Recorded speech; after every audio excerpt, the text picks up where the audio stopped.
On January 11th, 2013, 17-year-old Kendrick Johnson was just a typical American teenager, a promising athlete, a son, a friend. He walked into Lowndes High School in Valdosta, Georgia that morning, just like any other day. But unlike any other day, Kendrick would never walk out. The very next morning, his body was discovered. Not on the playing field, not outside, but impossibly crammed headfirst into a rolled-up wrestling mat inside the school gym. It was a scene so bizarre, so profoundly disturbing, it immediately defied belief. Yet, just weeks later, authorities delivered their verdict. Kendrick Johnson's death was ruled an accident. They claimed he fell, got stuck, and suffocated while reaching for a shoe. But for a grieving family and for millions across America, that official explanation felt not just wrong, but impossible. This is the timeline of Kendrick Johnson, the gym mat ruling that shocked a nation, and why for over a decade so many have refused to accept it. We're going to explore the timeline, looking at the official investigation, the family's counter-investigation, and the legal battles that have unfolded over the years. Yeah, it's a story that's really marked by this stark conflict, isn't it? Between the official story and the family's fight for what they believe is the truth. Absolutely. So we'll walk through the key events, try to highlight the major points where things got contentious. And hopefully shed some light on why, more than a decade later, this case is still so heavily debated. Okay, let's start at the beginning then. Friday, January 11th, 2013. Kendrick Johnson, he's 17, a junior at Lowndes High School in Valdosta, Georgia. Right, and friends apparently saw him around 1 o'clock that afternoon. Then later that evening, he doesn't come home. He was supposed to be back from a wrestling tournament, I believe. That's what the sources say. His parents got worried, understandably, and reported him missing. And the discovery was made the next morning, Saturday, January 12th. Yes, his body was found. And the location, it's just really difficult to process. Inside the school gym. Not just in the gym, but inside one of those large rolled-up wrestling mats, stored upright. Exactly. He was found headfirst, sort of wedged in, arms above his head. His feet were visible, sticking out the top. And his shoes? His shoes were actually found placed on top of the mat itself, not inside with him. Wow. And these mats, they're big, right? Like 6 feet tall? Around 6 feet tall, yeah, maybe 3 feet wide. But the opening at the top, the hole he supposedly went into, is only about 14 inches across. 14 inches. For a 6-foot athletic teenager to somehow end up headfirst inside. It immediately raised questions. The Lowndes County Sheriff's Office handled the initial investigation, with the GBI, the Georgia Bureau of Investigation, assisting. And they moved pretty quickly with an official ruling, didn't they? They did, January 25th, 2013, so less than 2 weeks after he was found. And the ruling? Accidental asphyxia due to positional asphyxiation. That was the official GBI finding. Okay, so explain that theory. What did they say happened?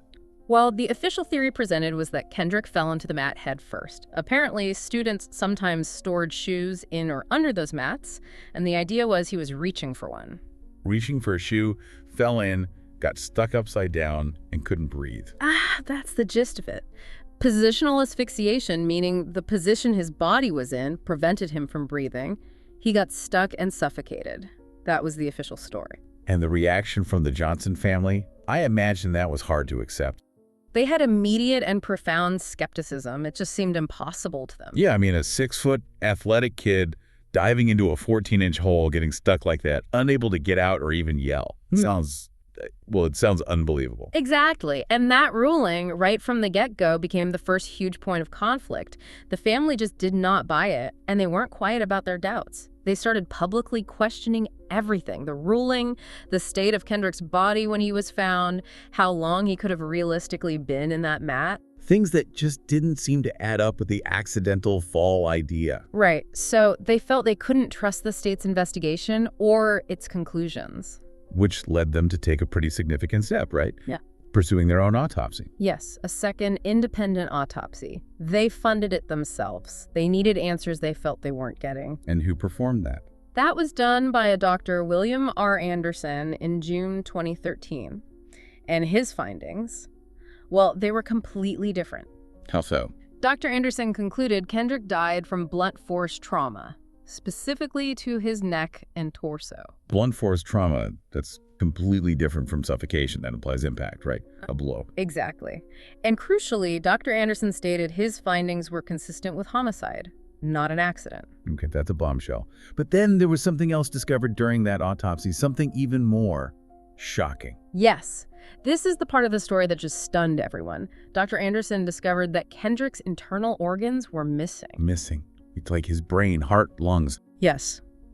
Brain, heart, lungs, liver, other organs, gone.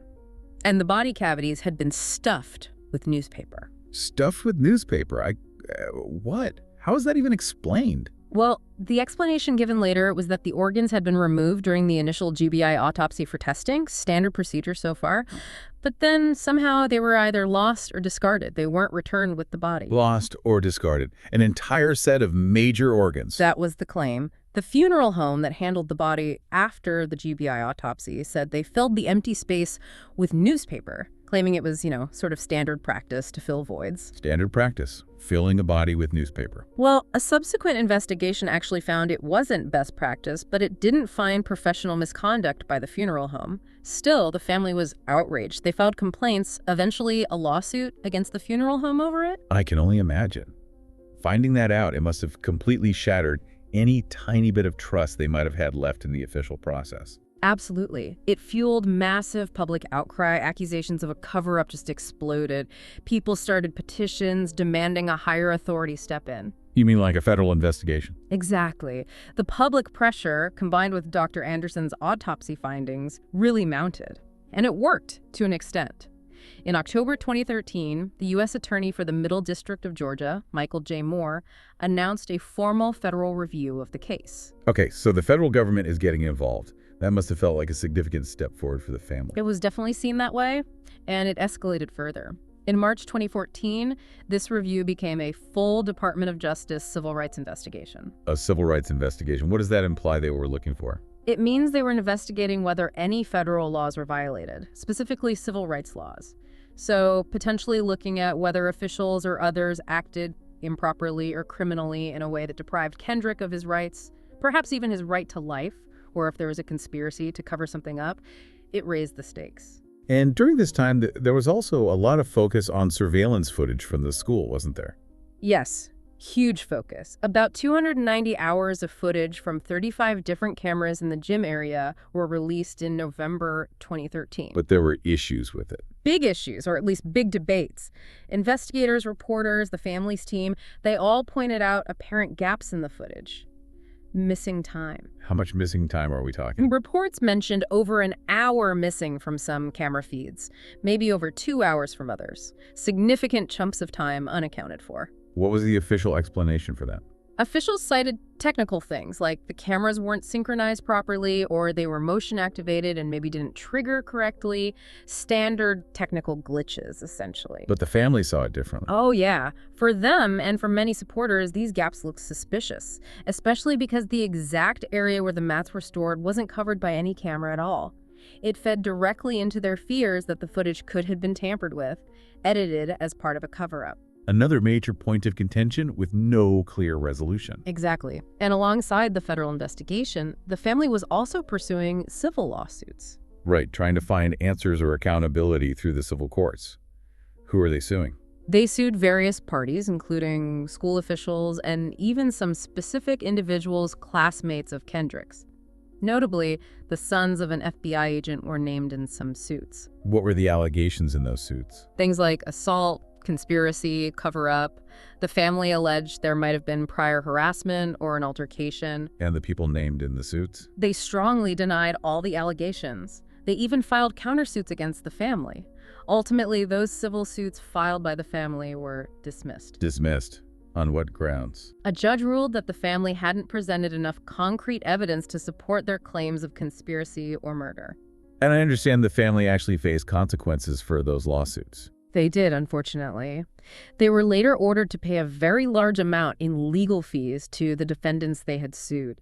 It shows the incredible personal and financial cost involved in fighting these battles. Meanwhile, the federal investigation continued. Was there another autopsy involved? Yes. Federal investigators requested a third autopsy. Kendrick's body was exhumed again in November 2014 for that purpose. Did those results bring any clarity? Not really, or at least not publicly in a way that definitively settled the matter or strongly contradicted the GBI's original findings, according to the information available then.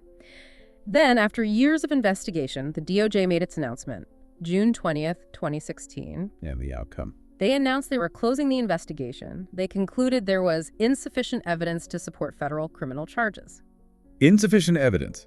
So from the federal government's perspective, no crime could be proven. That's what they concluded. No federal charges would be filed against anyone. How was that received?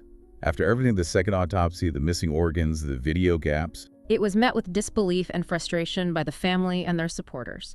It felt like another door closing, another affirmation of the official accidental death ruling, despite all the lingering questions. It really highlighted how high the burden of proof is for federal criminal charges. But the Johnsons, they just didn't give up. Their determination is really something. They refused to accept the federal closure. Still pushing for answers, even after the DOJ decision. Absolutely. They kept advocating publicly, demanding that the case be looked at again, maybe reopened at the state or local level. And did that ever happen? Was the case ever reopened local? Actually, yes. Years later, in a pretty surprising development, May 2021. What happened? The Lowndes County Sheriff's Office, the same agency that did the initial investigation, announced they were officially reopening the case. Wow. Why? What changed? They cited new information they had received. The sheriff at the time, Ashley Polk, even put up a huge reward, $500,000 out of his own pocket for information leading to an arrest and conviction. From his own money. That sounds like he was taking it very seriously, perhaps suspecting foul play himself. It certainly signaled a renewed, serious look at the case. Around the same time, private investigators working for the family were also saying they had uncovered more evidence. Like what kind of evidence? Reports mentioned things like maybe more surveillance footage or potentially new details about the shoes the one Kendrick was supposedly reaching for, or maybe other shoes found nearby. Details were a bit murky, but it kept hope alive. And the family continued their legal efforts too, right? Yes, they filed another major lawsuit in federal court in October 2021. This one was massive, seeking $1 billion in damages. $1 billion? Who were they suing this time? The lawsuit alleged a sweeping conspiracy, naming various federal and state officials. It showed the depth of their belief that there was a coordinated effort to hide the truth. So, the case is reopened locally, sheriff offers a reward, family files a huge new lawsuit. What came out of that reopened local investigation? Well, that's where things took another turn. In January 2022, Sheriff Polk announced the conclusion of his reopened investigation. Yeah, did the new information lead anywhere? According to Sheriff Polk, no. His investigation concluded, once again, that there was no evidence of homicide, no cover-up, no conspiracy. So back to the original conclusion. Pretty much. He reiterated the ruling of a tragic and bizarre accident. So, despite reopening the case and the reward, the official finding remained accidental death. That must have been incredibly disheartening for the family. You'd have to assume so, but public attention flared up again shortly after. How so? A documentary called Finding Kendrick Johnson came out in February 2023. It really focused on the family's perspective, highlighting all the inconsistencies and unanswered questions. It brought the case back into the national spotlight. And the legal side? Is anything still active? It seems so. According to the source material's timeline, as recently as February 25, 2025, an appeals court made a ruling related to one of the lawsuits denying a motion to dismiss it. So even now, years later, the legal battles connected to this are still ongoing. Apparently so.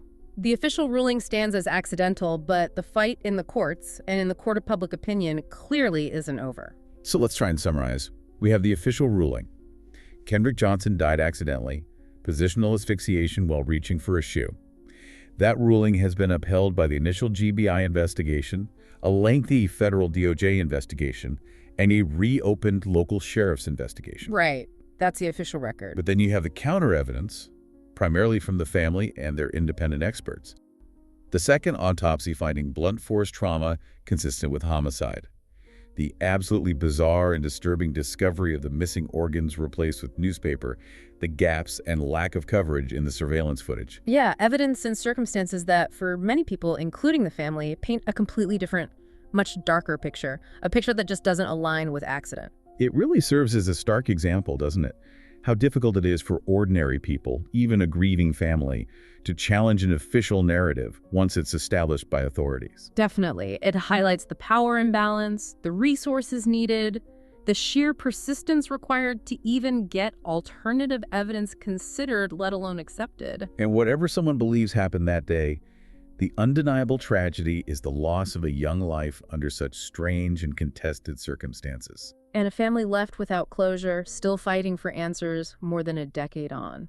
It leaves this lingering doubt, this feeling for many, that the full truth of what happened to Kendrick Johnson in that gym hasn't really come out. Yeah, over a decade later, it remains one of those deeply troubling cases where the official conclusion just doesn't sit right with a significant number of people, a lingering sense of injustice, perhaps. It makes you wonder, doesn't it? Here's something to think about. What does the Kendrick Johnson case really reveal about how we arrive at truth in controversial cases? How much does that initial official story shape everything that follows? And how hard is it to change course once that narrative is set? What are your thoughts on the Kendrick Johnson case? Do you believe the official ruling, or do you stand with the family in their search for a different truth? And if you found this concise exploration into Kendrick Johnson's story compelling, please consider liking, sharing it with others, and subscribing for more cases where justice remains elusive.